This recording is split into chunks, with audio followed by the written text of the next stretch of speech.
Arsenal, Noni Madueke, Martinelli, fantastic. They silenced a lot of doubters tonight.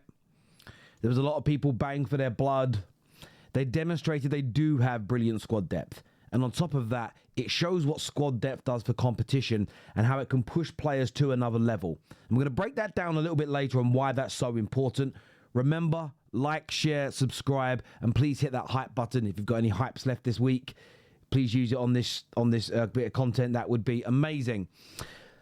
But Arsenal went away to Club Brugge. And look, they're in a good position in the league, a strong position in the league, as we already know. It wasn't must win. That is true. It wasn't a necessity to win. But I know as well as you do, and let's call this out for what it is. The strength in depth is there.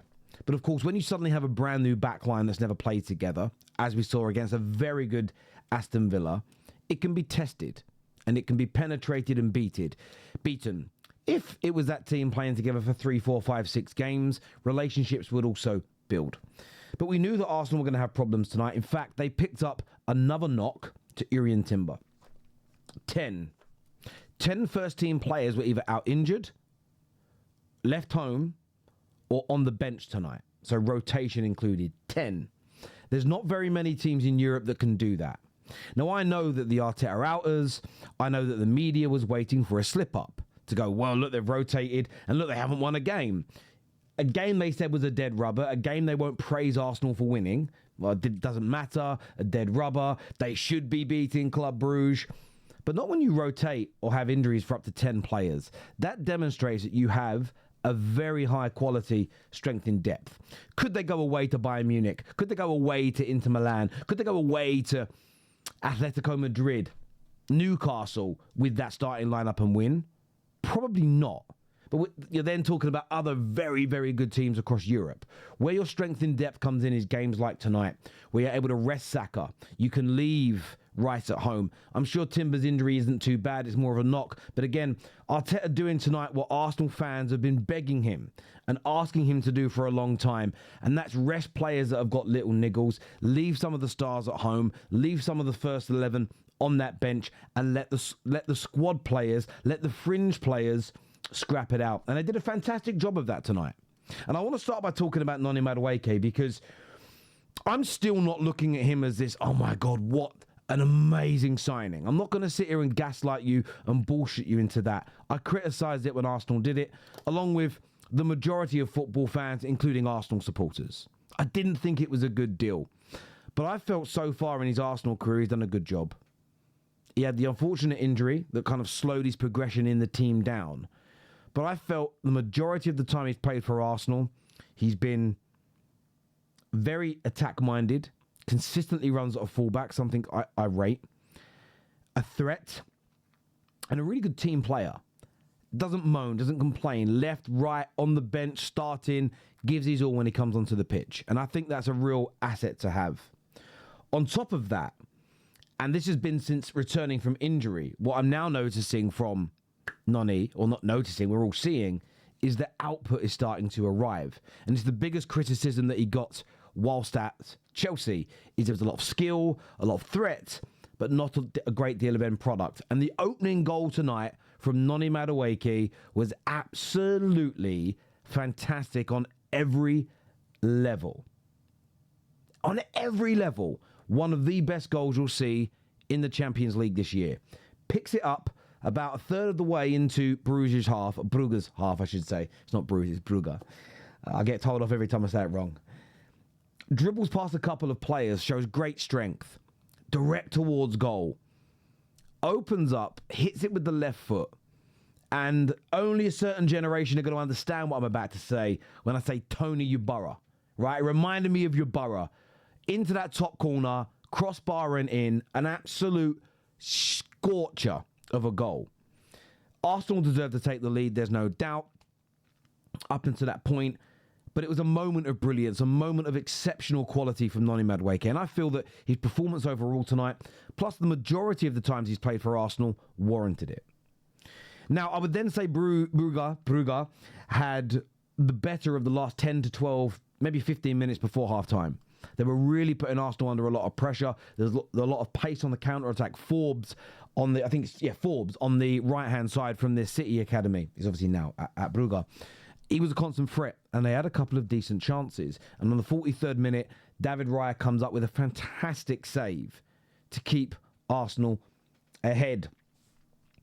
And then what we've seen from Arsenal a lot in the Champions League this year is they come out in the second half with the bit between their teeth. They come out in the second half with an authority. We saw them do it to Bayern Munich, a far superior team to Club Brugge. But come out, Zubimendi early in the game with a delightful cross to the back post. And what I saw there from Noni Madueke is what I didn't see him do enough at Chelsea. What I want to see him do more. In fact, I want to see all wingers do it more. Make that darting run to that back post. Gamble when those balls come in. Because your striker's nearly always going to go to the front post. So get yourself towards that back post. He does. He meets the ball, gets a brace. And I felt at 2-0, the game was done. Now, from that point, and what I think was even more important than that is Arsenal maintained their intensity. They didn't sit off at 2-0. They went for that third goal. Absolutely imperative to get the third goal. And it comes from Martinelli. And again, it was another wonder goal. You know, I'll be an advocate of this in football until the day I die. Whether that's tonight, God willing it's not, or in 100 years. Probably I don't want to live for 100 years either. That'd be quite painful. But you get my point. Fans need to ask their clubs to buy, develop, coach more moments of brilliance, not less. That is what is needed. And Gabriel Martinelli with, I think, his 5th Champions League goal in 6 games. And it was an absolute perler. A wonder strike. Killed the game. End of. And before I round up on Arsenal, I want to say a massive well done to Martinelli. For years, I have debated on YouTube, on Spaces, wherever it may be, against the idea of pathways.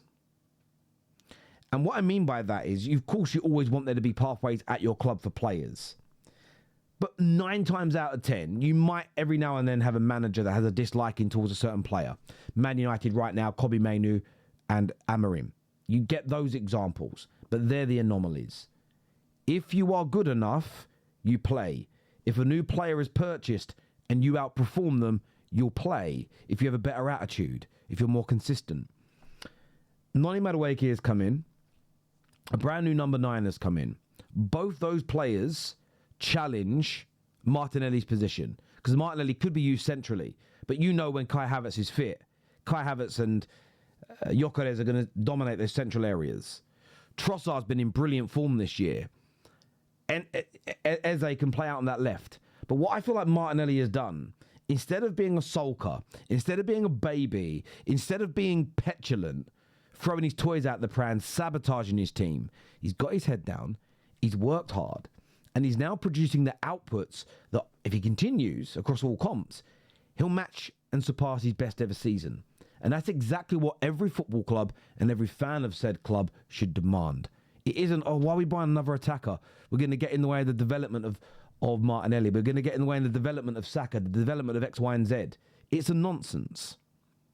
Buy players to improve your squad at all times.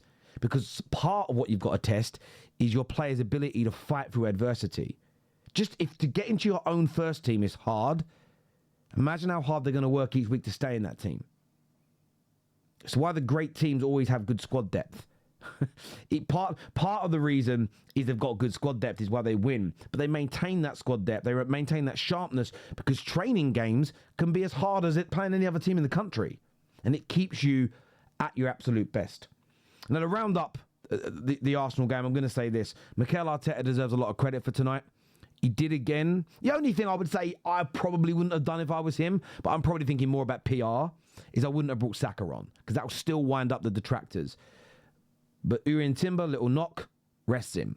Rice, I don't even know if Rice flew out. I didn't look at the news, but he wasn't on the bench tonight, as an example. He gave starts to the right individuals, made some substitutions. Even the young lad, I don't know the young, is it Simon? I want to say Salmon. I might have said his name wrong. I'm really sorry. He came on. I thought he got the squad rotation right, the team correct, brilliant away performance, and it's 18 points, a perfect record. 17 goals scored, 1 conceded, plus 16 goal difference. Arsenal have already, they need one more point essentially because their goal difference is so good. They're basically in the top 2 already, which means all their knockout games will have the second leg at home, which I always feel is an advantage. It's been a phenomenal Champions League campaign for Arsenal so far. Their fans should be very proud. There shouldn't be a single gooner on planet Earth unhappy with their Champions League element.